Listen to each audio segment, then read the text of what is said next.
Welcome to Psych Sessions Careers, a podcast about how students can identify and prepare for careers that fit their unique interests and how instructors can help. I'm your host, Stacey Spencer. Whether you're a student trying to figure out what you'll do with your undergraduate psychology degree, an instructor who's looking to add to what you're already doing to support career preparation, or an instructor who wants to help but doesn't know where to start, these conversations are for you. Let's talk about careers.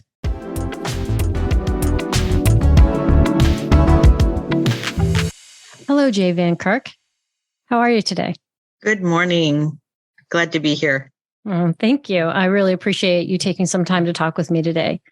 So I want to start by introducing you. You are at San Diego Mesa College, and you've been there for the bulk of your career. Is that correct? My entire professional career, over 33 years. Wow. When you got there, did you think that you would be staying there this long, or did you just not even think about it? I didn't think that I would be there this long, but one of the senior faculty, he was there for 35 years. So I got a good sense that people loved being at Mesa. That's a good sign, right? When people have been there for their whole career, it says a lot about the institution. Mm-hmm. So you are a recipient of an STP Teaching Excellence Award. So that speaks volumes. Those are not easy awards to receive. So I just want the audience to know you're a superstar. You're much too kind. It really just reflects the passion of what I've done and other people seeing some of the things that they can relate to. Yeah, I know your passion because we've had an opportunity to work on some things together. We'll talk a little bit about that in a few minutes, but yeah, I know your passion and it definitely comes through. So what's really interesting to me is your degrees, your background. So tell me a little bit about your academic experience, your academic pathway. It started when I was a high school student. And we had a high school psychology class that was only about 6 months. And so the instructor said one thing that transformed my entire life. And he basically said that you can't understand psychology without also understanding biology. And I was very passionate about biology, and that really made sense to me. And so then I discovered there was a class called physiological psychology that blended both of them together. And so most of my courses have been kind of a reflection of me going between biology as well as psychology. And I ended up taking a lot of classes alongside med students as well as nursing students. And so that's where I got my interest in neuroscience, anatomy, as well as physiology. And so my undergraduate degree is in psychology. My master's degree is in experimental psychology. And then I went on for graduate work for psychobiology.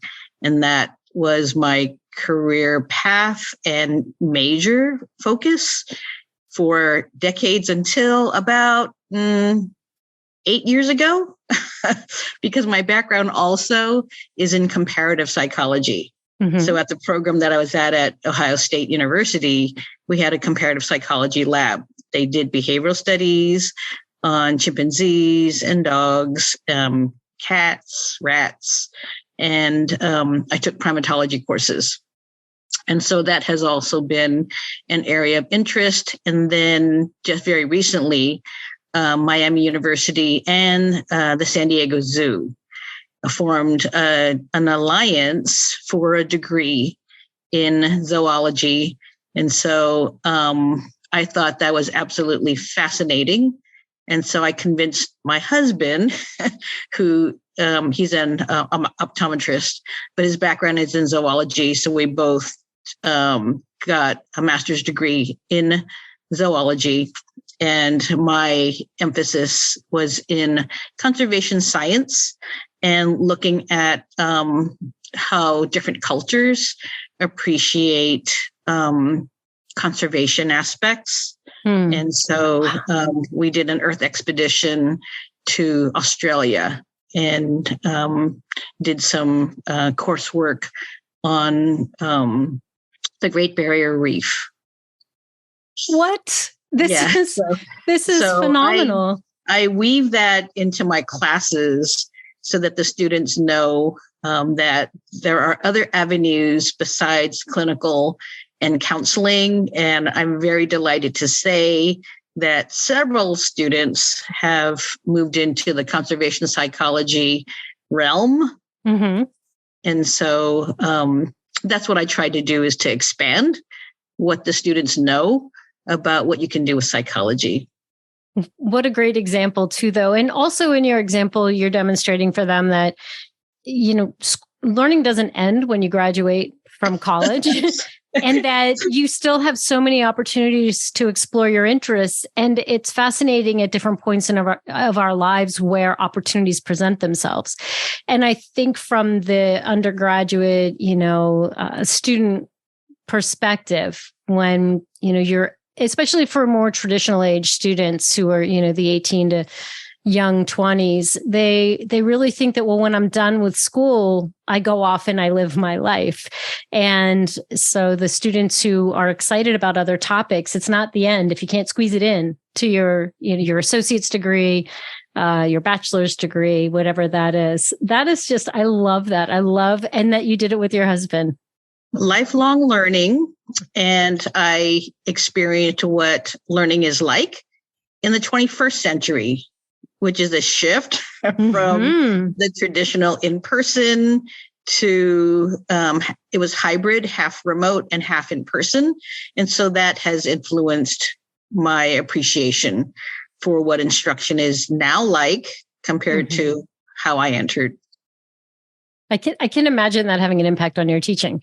When you're the student at this stage of your career, it really does inform you. You see what people are doing that works very well that you may not have even thought of. And then you also see the things you're doing that may not be as effective as you thought they were from the teacher perspective. That's really cool. So what courses do you teach? What's the whole sort of list of offerings you provide?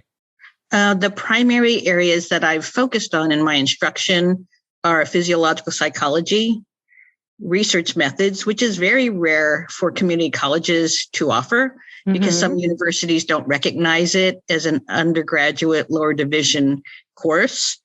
I teach a careers in psychology course, and that also is something that is unique. And that's because our local university, San Diego State University, offers it. And so they will only accept the students who have completed that class.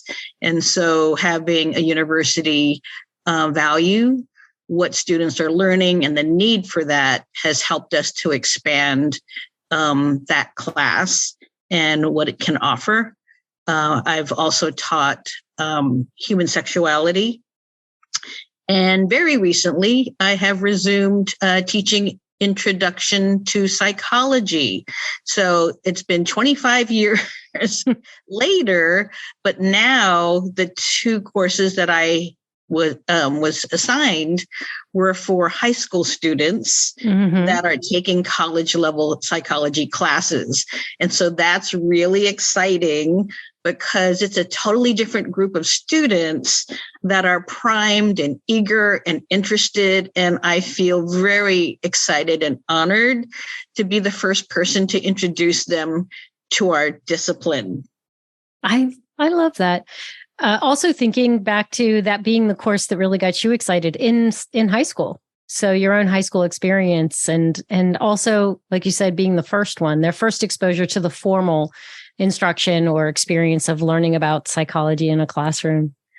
I'm going to be teaching Intro to Psych for the first time in many years. I was excited to see what the Intro to Psych Initiative group came up with for recommendations. It got me very excited, and we needed to make some changes at my university for that course. And so the timing just worked out so that this will be the year.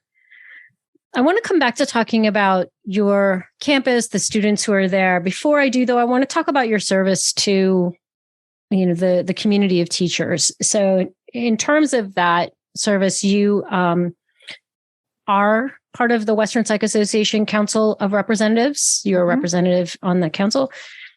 You are a Psi Beta advisor, and you were the president. Is that true? The president of Psi Beta?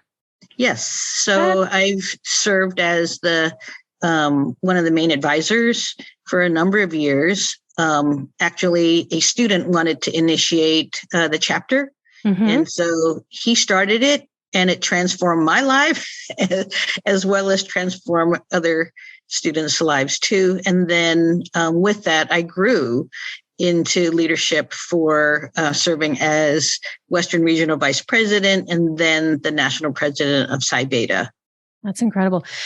So for people who don't know what Psi Beta is, can you give us just a quick description? Psi Beta is a National Honor Society for psychology students at the community college level. We are the sister organization to Psi Chi. And so a lot of our focus are on things like leadership, community service, scholarship, as well as research.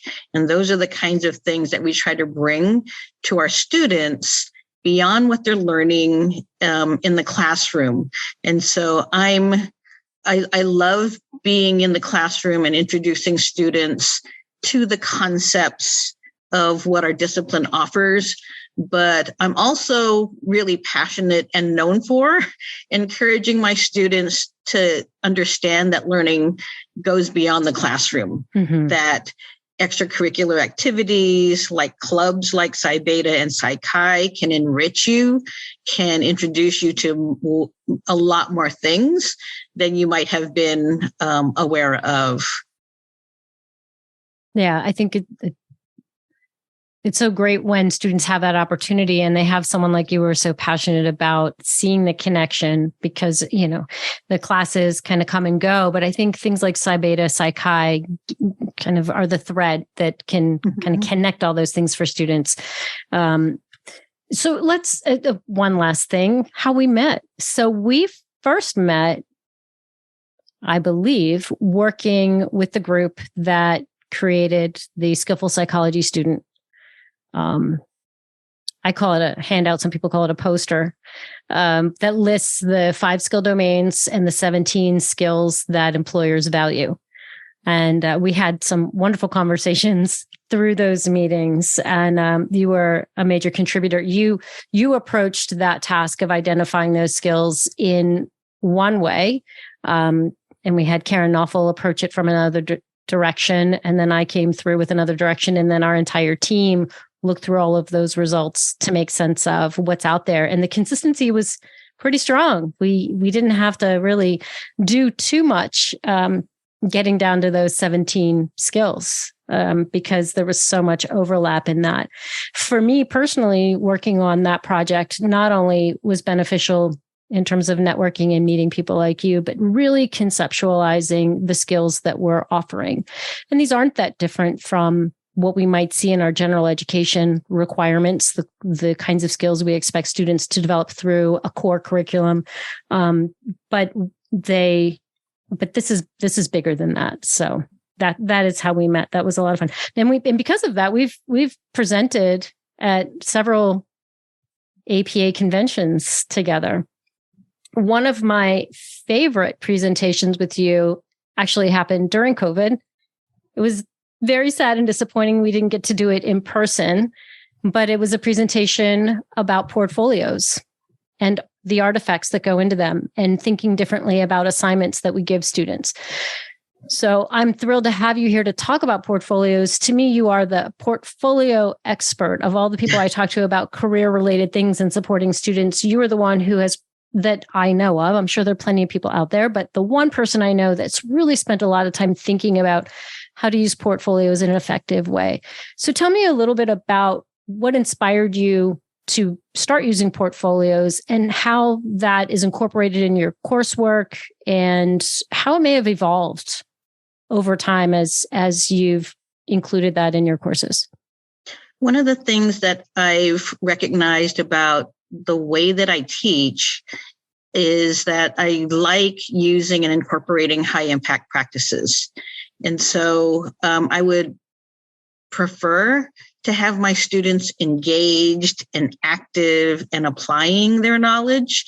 While it's good for them to be solid on the conceptual rigor that they have, I want them to know how they can apply the information that they have gained in all of their coursework.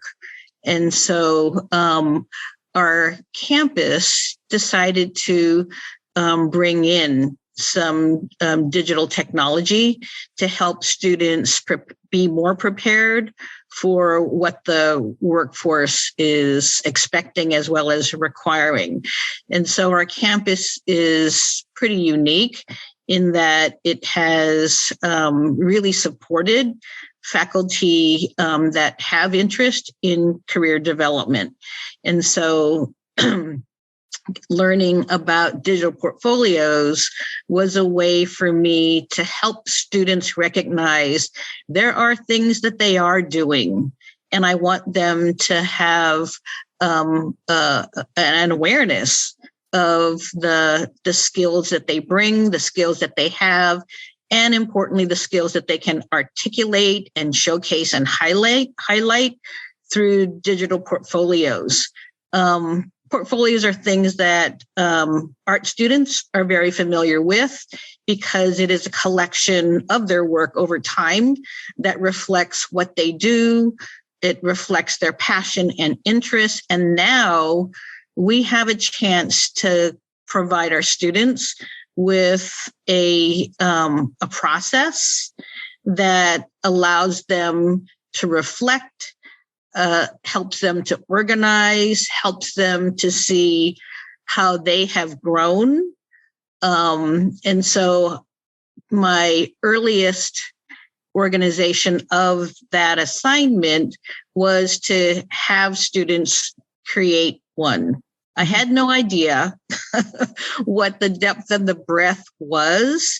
And so for people that are new to digital portfolios, you want to think about trying to organize in small steps what people can do.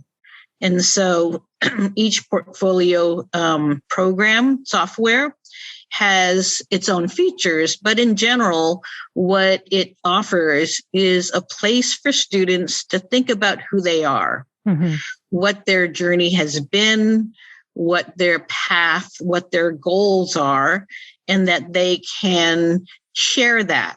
Another thing that's been important for me as I'm learning to make that experience a lot more helpful for the students is for them to start thinking about marketing themselves. Yes. What do they want people to know?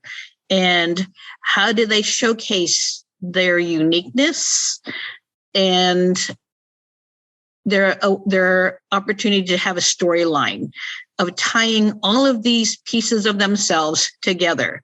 Because they might be separate in their volunteer, separate in what they major in, separate in their extracurricular activities, and the portfolios can pull them all together. Mm-hmm. And so I asked the students to do things like create a tagline. If there was one sentence that you could use to describe yourself, what would that sentence be? And I love reading that because it helps me to get to know the students more personally and individually. And I really get to know about their background and things that they don't usually share in class. Mm-hmm. Yep. And so then it helps me as a faculty member and a mentor to say things, to provide resources to them about, hey, have you heard about this? And so in addition to personalizing who they are, preparing themselves for the workforce, they have a voice. And so that they can introduce themselves about what kinds of things are that they are passionate about, what kinds of things they hope to achieve. And then what I hope that they will do is to weave all of those things into the different sections of their education, their current work, their volunteer activities, so that there are different sections that they can use to highlight who they are. One of the things about my college, because we are in San Diego, is we have a huge veteran population.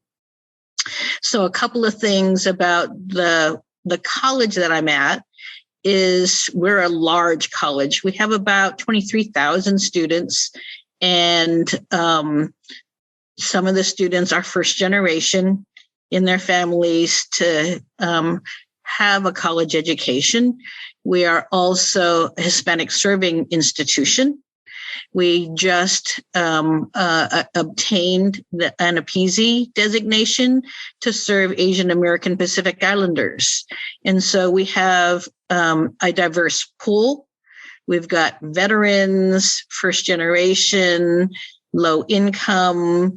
We've got people that are like formerly incarcerated. And so we serve a breadth of students, and all of them are also reflected in the students in our classes. Right. And so it really enriches who they are and what they can say about themselves in the portfolios. And so I encourage the students to tell their story beyond saying, I'm a student at a college, because I want them to be remembered for something. Yes. I think what's so valuable in these kinds of activities is the opportunity to practice articulating who they are and getting feedback and being reminded of the things we see in them that they may not have included. But also, like you said, we discover so many wonderful things about them through that.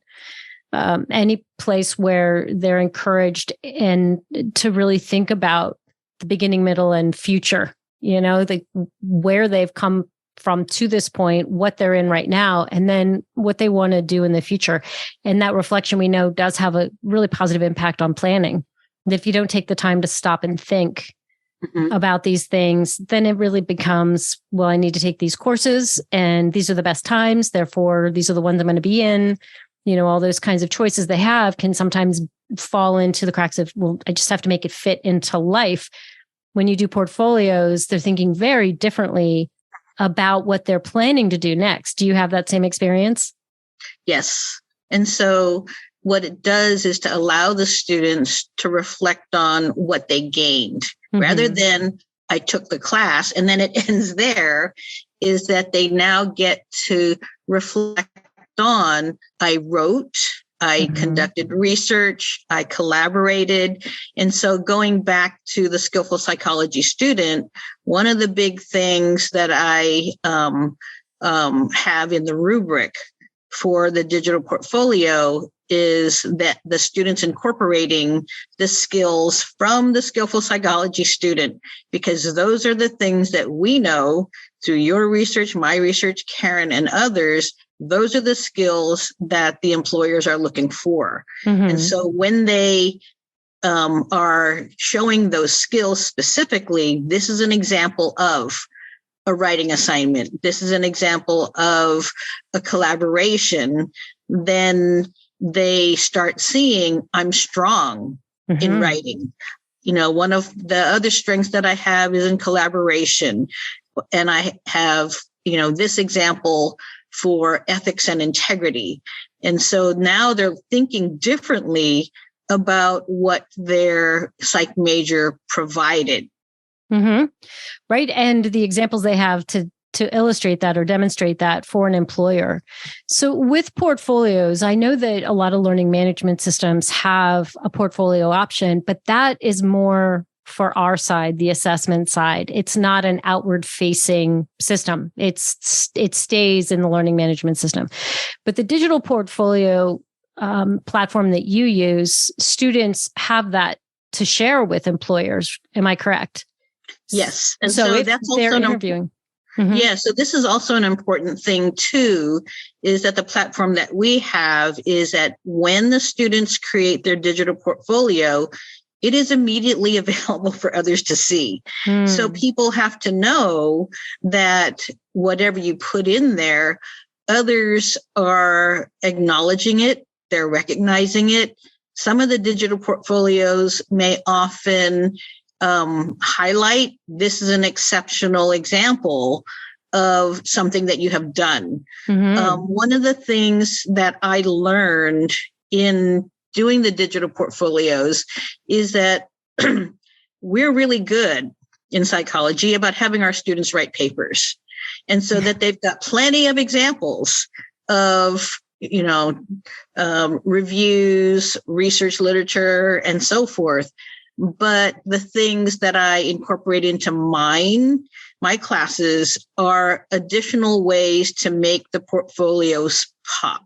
Yes. And so don't forget to make them visually appealing also. And so a couple of the assignments that I have incorporated to do that are career brochures. Yes. So students have to work together in a team to do research to create a 2-page brochure about this career.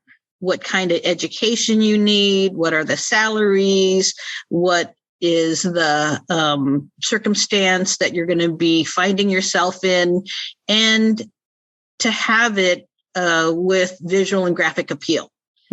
So a brochure can do that, because you might find yourself needing to create a brochure for the employer that you have. Right.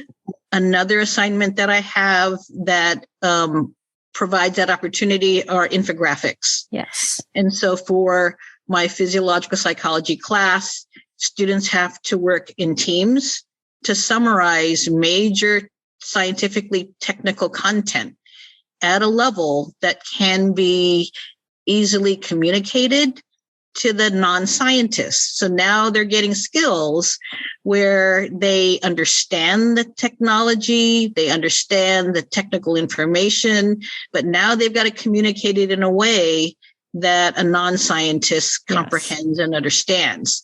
And so that's another way that they can show their creativity, their understanding of the audience.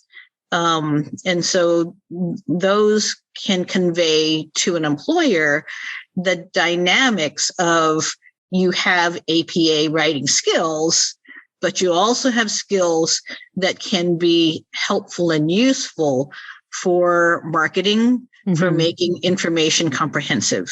Right.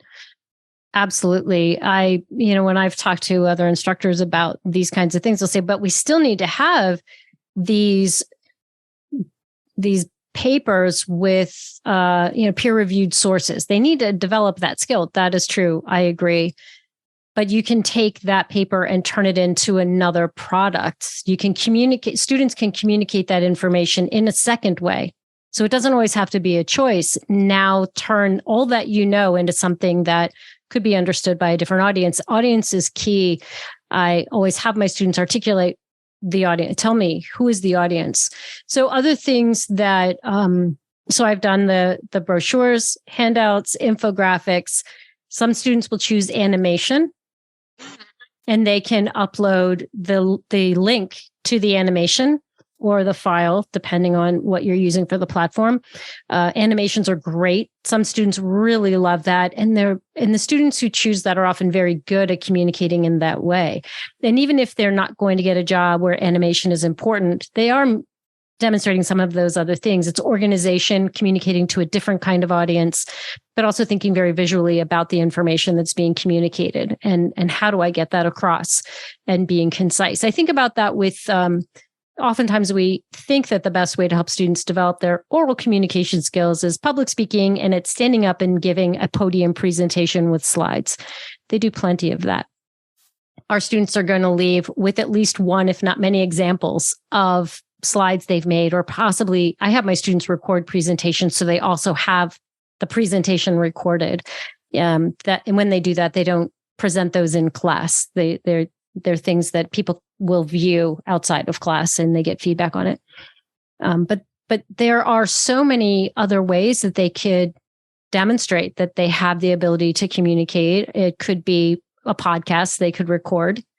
And they could use some other creative ways of communicating information, write it in a song, potentially. Now, some of these things are more along the lines of what employers would expect to see in their world of work. So that's really beneficial. And other ones are just another opportunity to see this person and the skills through a different medium. And that's what makes the applicant look so exciting, right? When an employer is looking at a portfolio that has a lot of different kinds of examples of different types, that's an exciting person to look at. You really do get to know them. Yeah. Go ahead. Go ahead. How did your students respond to creating portfolios? And has it changed over time? Yes. Initially, they're a little intimidated about it because they don't know, one, what they are, and, how does this relate to class?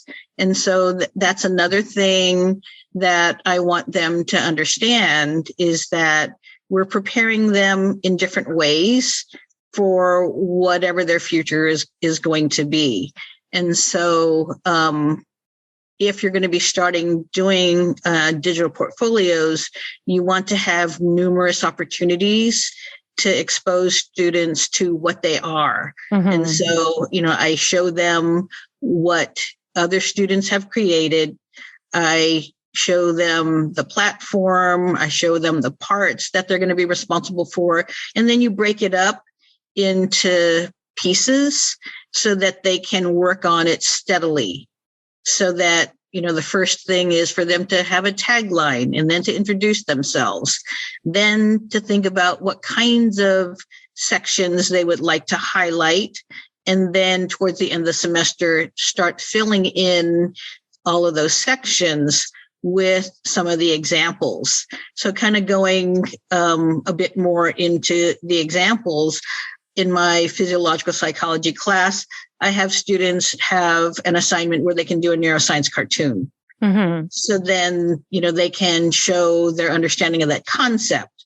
In the introduction to psychology class, I started doing a 2-minute video that they have to dispel a misconception in psychology. And I can tell you that the high school students, they love it.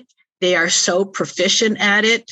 And I think that the next generation of students that are coming through, they've been introduced to collaboration a lot earlier.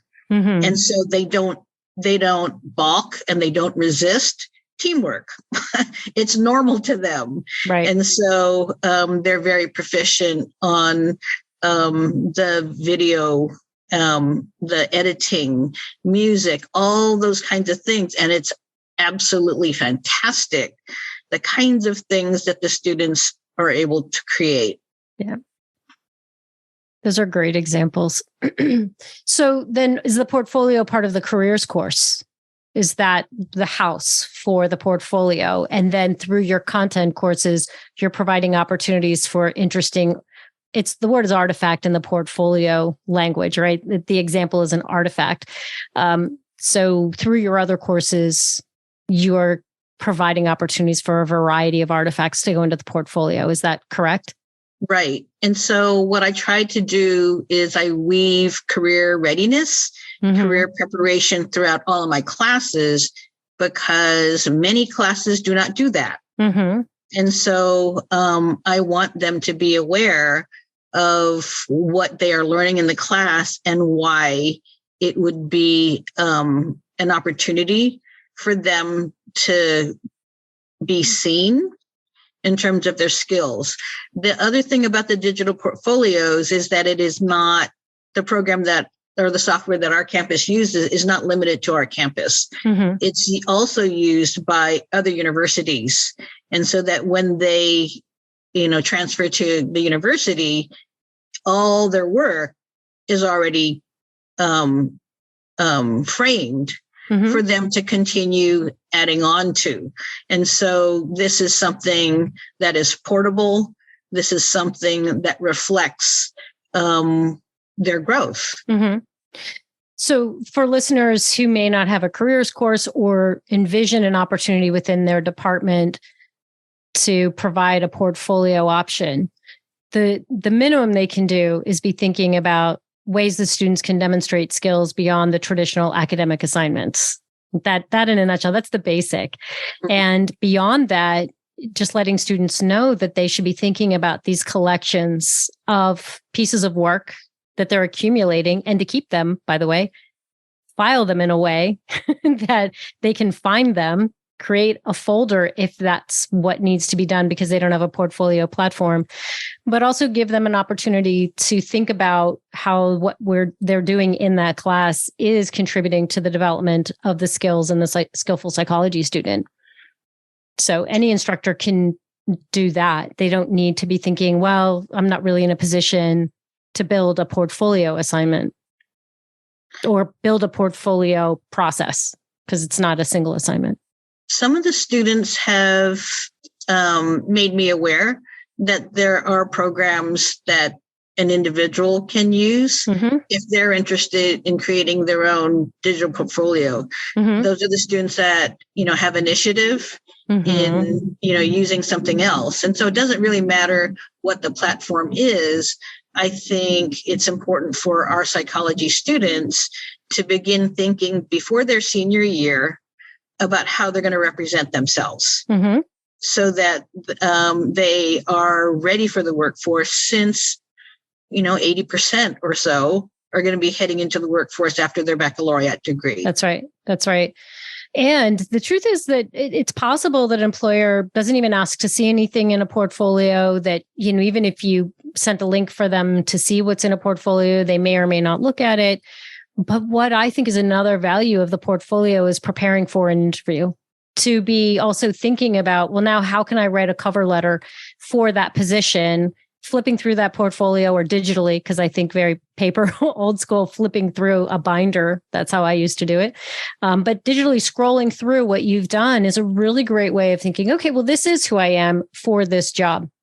And I'm going to speak to these couple of examples. I'm going to connect them to what they're expecting out of an applicant. And then, like I said, for the interview, what a great place to go to prepare to think about, if they ask me questions about my experiences collaborating with others, let me refresh my memory on what I did as collaboration, and even stop and think about what went well, what didn't go well. I think that something that you just also articulated is encouraging our students to think about specificity for their interviews, because we don't want them to think generically that this one resume, this one portfolio fits everything, and that they do have to think, what does this one position require? What do I bring that's unique that could enhance what this employer wants to do?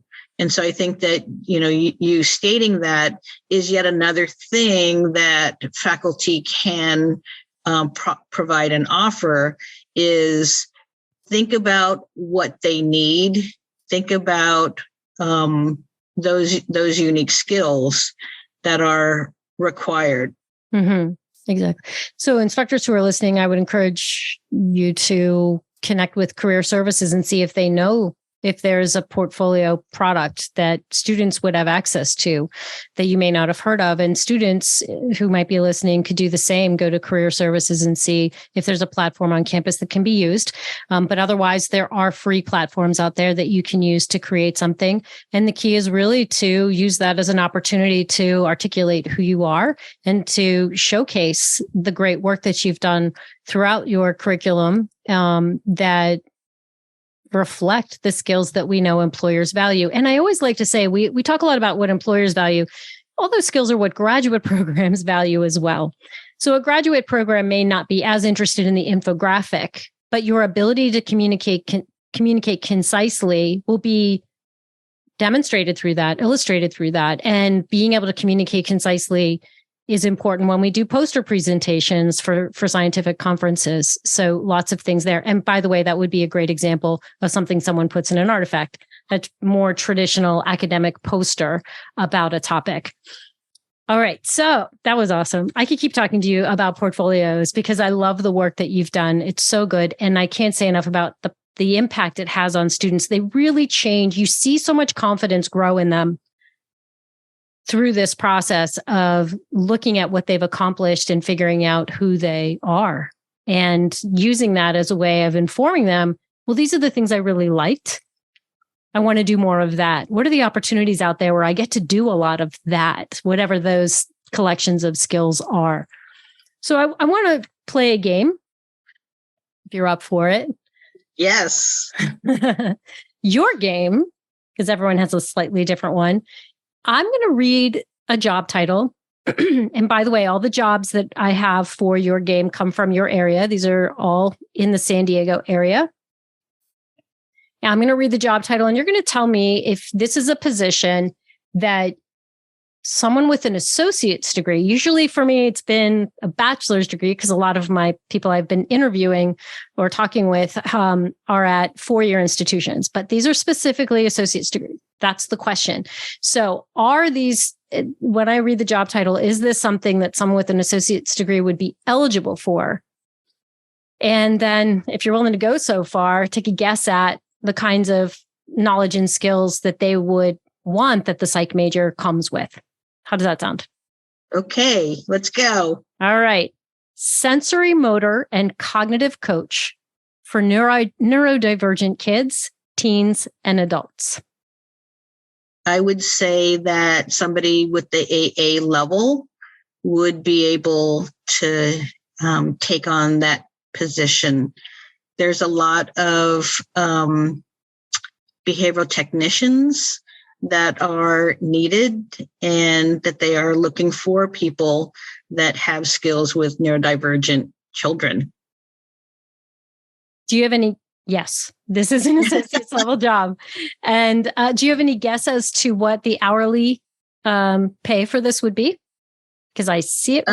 For 15 to 20-ish. $20 to $25 an hour. Okay.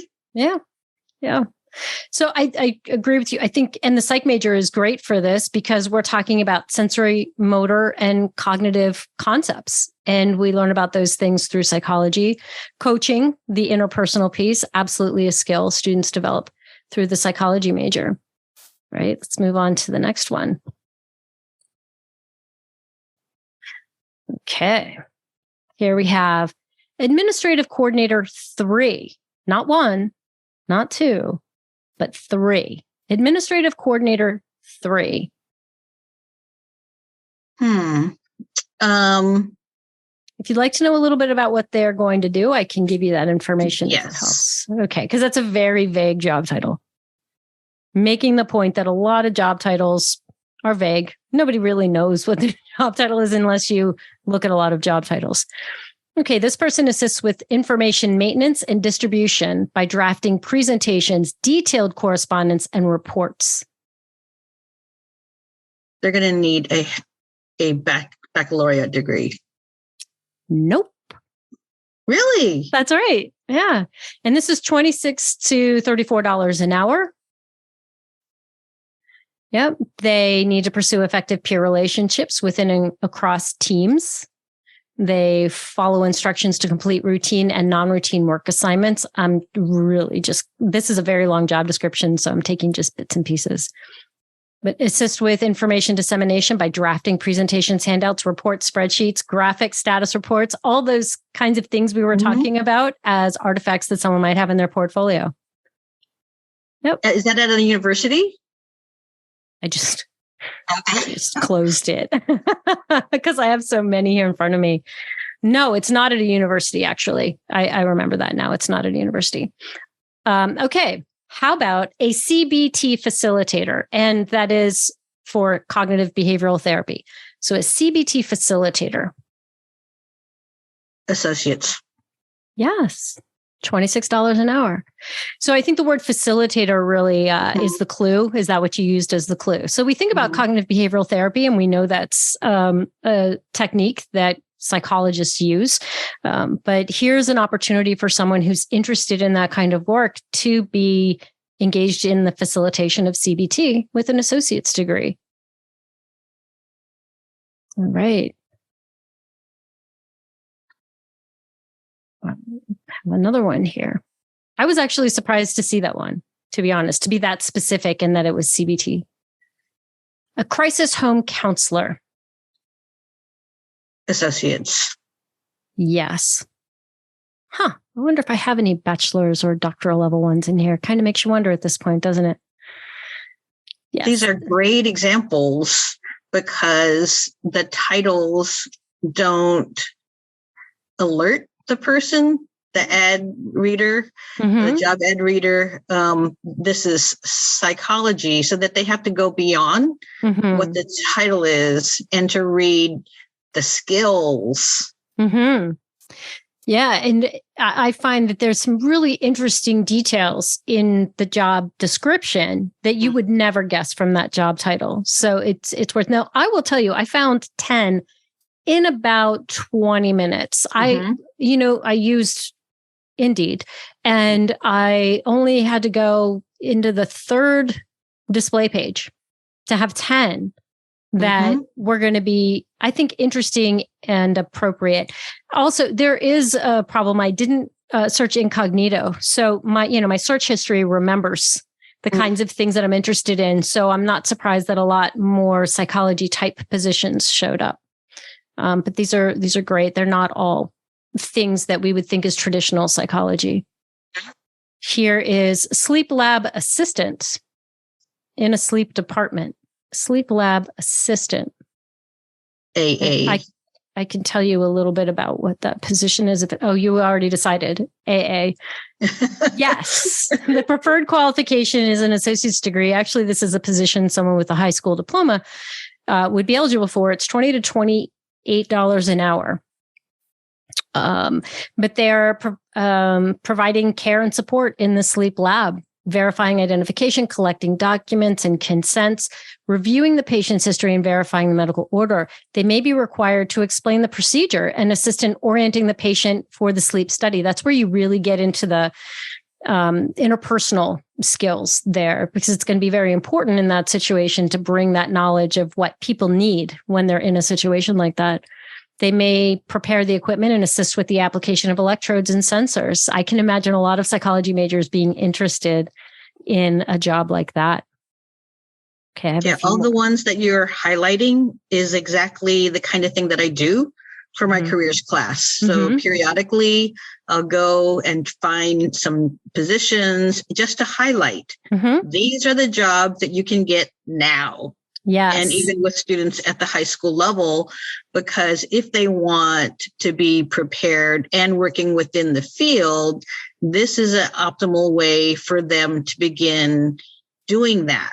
And so, I would rather they work towards a career that allows them to apply their knowledge and skills. And so, for the students, we want to encourage them to think beyond, the summer job of, sales or restaurants or things like that. They're gaining skills there too. Correct. But as you just shared, some of them are very specific based on the kinds of courses and knowledge that you have.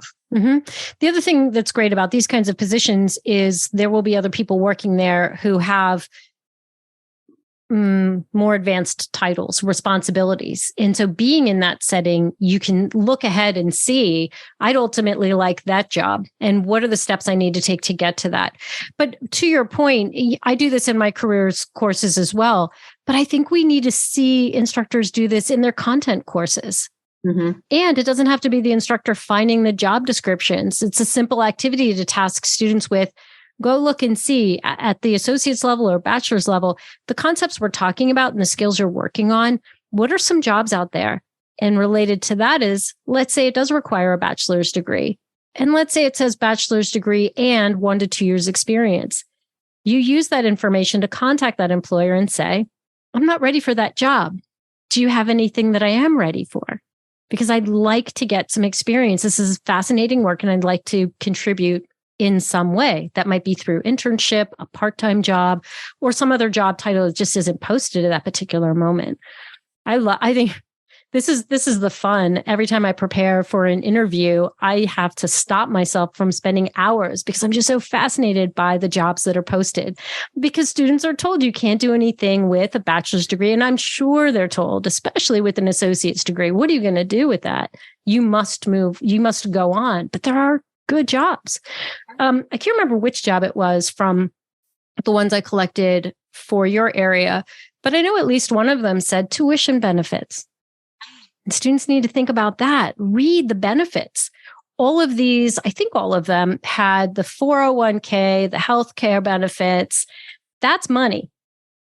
Students don't think of that as money, but it is money that they're paying for. They're contributing in some way to your greater,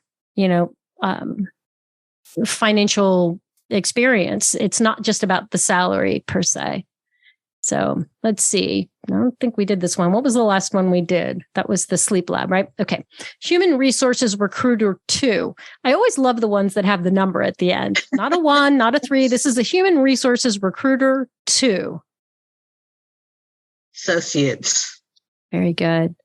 I think human resources is a really interesting area for psychology majors to go into. Human resources is a lot of different things. There are a lot of different aspects to it. And I'm not sure because students haven't been working and haven't had to maybe interact with a lot of different human resources offices yet. Although that's not true. Your students come from, they're veterans. They've dealt with those offices, but probably maybe in a little bit of a different way. But to think about being in that role, it's a really lots of interesting things. Now, I love this job description. I don't like to give the names of the employers, so I'm going to try to skip over that. But they start their description with, "Are you looking for meaningful work and want to make a difference?" Joining our team could be a great fit for you. At this place, we live and breathe our core values of creativity, credibility, and collaboration. So I think about the portfolios that your students might have created, and I'm guessing you've had some people who, when they describe themselves, these are some of the characteristics of them that are prominent. They probably describe themselves as people who are creative and enjoy collaboration and all of those kinds of things. And they've already written the cover letter by having this portfolio content, right? It's like, this is me. What a great fit. So this person's responsible for assisting in all facets of recruiting throughout the organization, and they'll create recruiting plans, using sourcing strategies and resources, as well as developing new and creative recruiting ideas. So here's a position for someone with an associate's degree who's going to have the opportunity to create something. That's an amazing opportunity. I love that.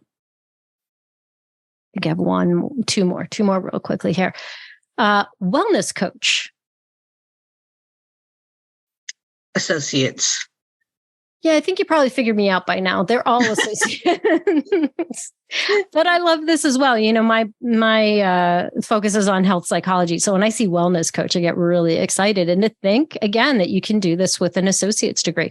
So students who are listening, or instructors who teach baccalaureate level students, this is something that somebody could be doing. And this is a part-time position, actually. So someone could have this job while they're in school. Once they've gotten their associate's degree, they could be working in a position like this as a student finishing the bachelor's piece. But the wellness coach provides on-site comprehensive well-being and injury prevention services that engage individual employers and the client's whole employee populations in positive lifestyle initiatives. Love that. Such a cool job. I think the important thing that you're highlighting is that these are opportunities to highlight what the students can do in addition to the counseling. Because what I tend to get from my students is 90% of them will say, I want to have a clinical psych degree. And so that path is long, but to get there, it would be really important to see what it is like to work with people. And so if you have neurodivergent individuals, people that are at risk, that you have opportunities to see what the population you're interested in. And so that one, position you just mentioned, a wellness coach, right, is something where that can speak to the students that may have an interest in clinical and counseling careers so that they can take the small steps. There's so much in what you just said. For me, one of the things that I was thinking as you were talking was, I believe that students are drawn to being clinicians and they're psychology majors, and that will prepare them for that next step. But I wonder, is that really what they want, or is that all they think is possible? So it's expanding this notion of, I want to help people. There's a lot of ways that you can do that. And do you really want that very traditional psychotherapy kind of job? Is that what you want? And that's where we can push students into thinking about what does the day-to-day look like in a job like this versus the day-to-day in that? What is a better fit for you? I can tell you for me personally, the idea of sitting for 50-minute sessions, although I might enjoy the work, there's parts of that job that be very difficult for me to be sitting like that with someone in that intense kind of conversation throughout the day. But there's other ways that you can tap into those same kinds of interests, and your day-to-day life would be very, very different. So thinking of it that way. The last one is behavior technician, and you mentioned it when we were talking about another job description. So that is a very common title for the kind of work that you can do. Some of those you can do it with a high school diploma. This one is associate's degree, 23 to 28 hours, $23 to $28 an hour. And often the behavior technician positions are part-time, very flexible hours. This job provides an iPad. Love that. A monthly stipend for cell phone bill. Love that. And paying for mileage between sessions, because these are typically remote kinds of, you're going to different locations to provide this service. So really great opportunity for students to engage in ABA therapy or the techniques associated with ABA. So yes, it's kind of a giveaway. I think listeners are going to get on to me. I got to start changing up the job description so that they're not all the same level of education. But really making the point, I was thrilled to see how many associate level jobs there are. That's exciting. I get excited when I share it with my students too. Yeah. And they walk away from the class thinking, I didn't know that's right, that I could do so much. And that's what our goal is to help them to really understand that there is a breadth of opportunities for them. It's a relief. When I see the relief that they express to me, they're like, oh my gosh, this helped me so much because I was so worried. If we can just through a couple of exercises like that. So for instructors listening, I beg you, please bring this into, if it's a content course, a careers course, have them look. It's not enough for us to tell them. As a matter of fact, I think us telling them what the options are is not effective at all. It becomes quickly overwhelming because we can't give them the full list of everything they can do with their degree. But in a particular content course, having them go out and look. If you're more comfortable doing it yourself, do it, but you don't have to. They can do that. And it becomes an incredible conversation in the classroom. People get very excited. I also think just being able to recognize that that what they're doing in their courses is adding up to something, because I think coursework often does feel disjointed if there isn't a thread for them to connect all those pieces. And we don't want to wait for a capstone. That's a common way of pulling it all together. It's what the capstone word represents, right? Putting the cap on it and pulling all the pieces together. But who wants to wait till the very end? So we can be doing this all along. And for students listening, you can get into any kind of job search engine, play around. It's fun. It's a lot of fun. Well, thank you so much. Is there anything else you want to talk about before we say goodbye? I wanted to thank you for this opportunity because it really does offer us a chance to express our excitement for what is out there for the students as well as faculty to explore what the career options are, for the resources that are available and ways for them to showcase their readiness to, be a positive force out in the world. So I think that this is an excellent opportunity for you to help people recognize what psychological science offers to our community as well as society. So good job, Stacy. Oh, thank you so much, Jaye. Well, this has been so much fun for me. And thank you. Thank you for taking the time to talk with me and share what you do with your students. You are welcome.